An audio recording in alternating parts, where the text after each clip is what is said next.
Laporan laba rugi atau income statement merupakan sebuah laporan keuangan yang mengukur keberhasilan operasi perusahaan selama periode tertentu. Laporan ini memberikan informasi mengenai pendapatan, beban, keuntungan, kerugian, dan menghasilkan laba bersih. Sehingga laporan ini menjadi sangat penting bagi investor dan kreditor karena membantu memprediksi jumlah waktu dan ketidakpastian yang ada di masa depan. Dan kegunaan dari laporan ini adalah yang pertama, mengevaluasi kinerja masa lalu perusahaan dengan memeriksa pendapatan dan pengeluaran, menunjukkan bagaimana kinerja perusahaan dan memungkinkan perbandingan dengan para pesaingnya. Lalu yang kedua ada memprediksi kinerja dan arus kas di masa depan.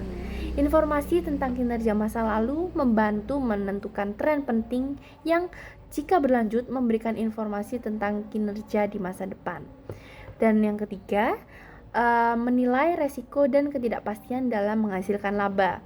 Informasi dalam laporan laba rugi, pendapatan, pengeluaran, keuntungan, dan kerugian membantu pengguna mengevaluasi kinerja masa lalu. Laporan ini juga memberikan wawasan tentang kemungkinan mencapai tingkat arus kas tertentu di masa mendatang. Selanjutnya ada keterbatasan dari laporan laba rugi. Yang pertama ada tidak semua nilai ekonomi dapat diukur secara andal. Misalnya reputasi dari merek. Praktik saat ini melarang pengakuan pos-pos tertentu dari penentuan laba meskipun dampak pos-pos tersebut dapat memengaruhi kinerja perusahaan. Misalnya suatu perusahaan mungkin tidak mencatat keuntungan dan kerugian yang belum terrealisasi atau sekuritas investasi tertentu dalam laba ketika ada ketidakpastian apakah perusahaan tersebut akan pernah merealisasikan perubahan nilai tersebut. Yang kedua ada dipengaruhi oleh metode akuntansi yang digunakan.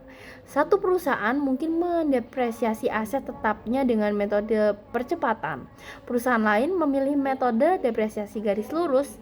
Dengan asumsi semua faktor lain sama, perusahaan pertama akan melaporkan pendapatan yang lebih rendah.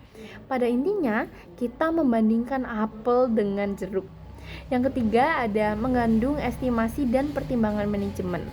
Beberapa keterbatasan laporan laba rugi mengurangi kegunaan informasinya untuk memprediksi jumlah, waktu, dan ketidakpastian arus kas di masa mendatang. Selanjutnya ada earnings management atau manajemen laba.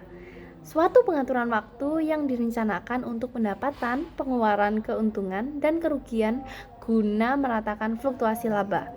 Perusahaan menggunakan manajemen laba untuk mengurangi laba saat ini guna meningkatkan pendapatan di masa depan. Selanjutnya ada elemen dari laporan laba rugi. Laporan laba rugi ada dua elemen utama yaitu pendapatan dan beban.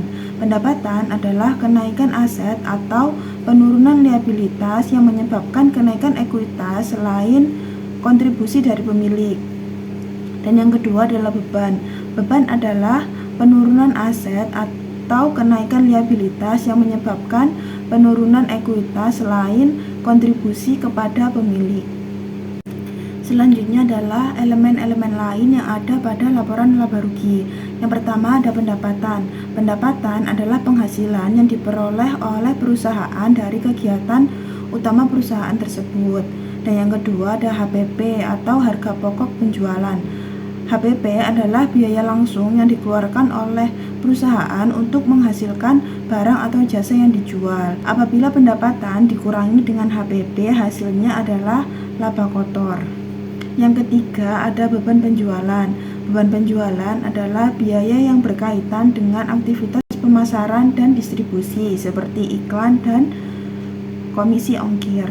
Yang keempat ada beban administrasi. Beban administrasi adalah biaya operasional umum seperti gaji staf kantor dan listrik. Yang kelima ada pendapatan dan beban lain-lain. Pendapatan dan beban lain-lain adalah pendapatan atau beban di luar kegiatan utama perusahaan, misalnya pendapatan bunga. Yang keenam ada biaya pendanaan. Biaya pendanaan adalah biaya yang timbul karena penggunaan dana dari luar seperti bunga beban dan pinjaman. Yang ketujuh adalah pajak penghasilan.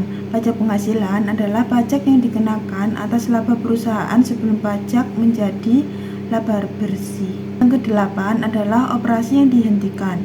Operasi yang dihentikan adalah laba atau rugi dari bagian usaha yang sudah tidak dijalankan lagi.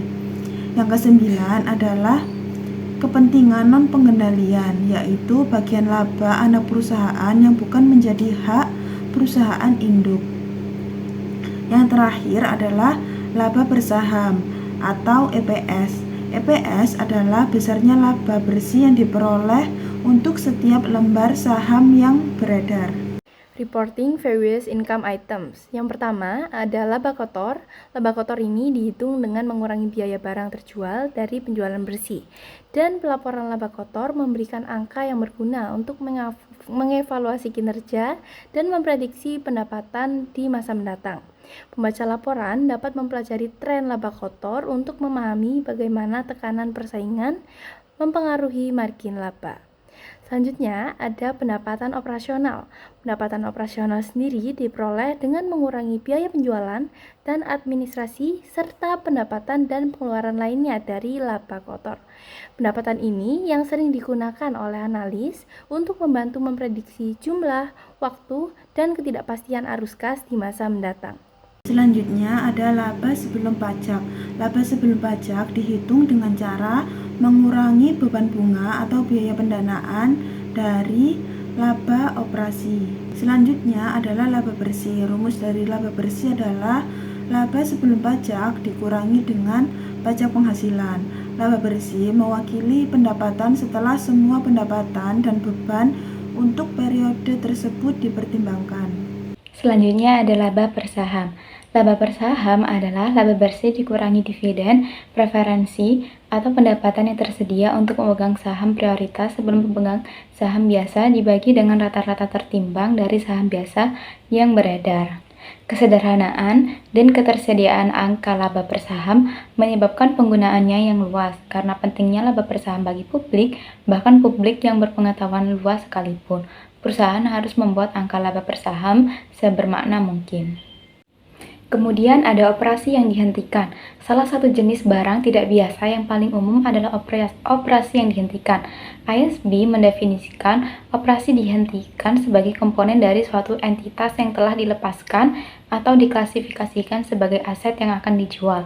Dan yang pertama, mewakili lini bisnis utama atau wilayah operasi geografis, atau kedua, merupakan bagian dari rencana tunggal dan terkoordinasi untuk melepaskan lini bisnis utama atau wilayah operasi geografis, dan yang ketiga, merupakan anak perusahaan yang diakuisisi semata-mata dengan tujuan untuk dijual kembali. Kemudian yang selanjutnya yaitu alokasi kepentingan non-pengendali yang merupakan laba atau rugi bersih dalam suatu anak perusahaan yang tidak dimiliki oleh induk perusahaan. Alokasi laba bersih ini diberikan kepada pemegang saham minoritas. Kemudian yang selanjutnya yaitu ada laba per saham atau EPS yang merupakan rasio keuangan yang menunjukkan bagian laba bersih suatu perusahaan yang dialokasikan untuk setiap satu lembar saham biasa yang beredar, yang mana hal ini wajib diungkapkan pada laporan laba rugi suatu perusahaan. Subbab keempat yaitu perubahan dan kesalahan akuntansi. Pertama, perubahan dalam prinsip akuntansi. Perubahan dalam akuntansi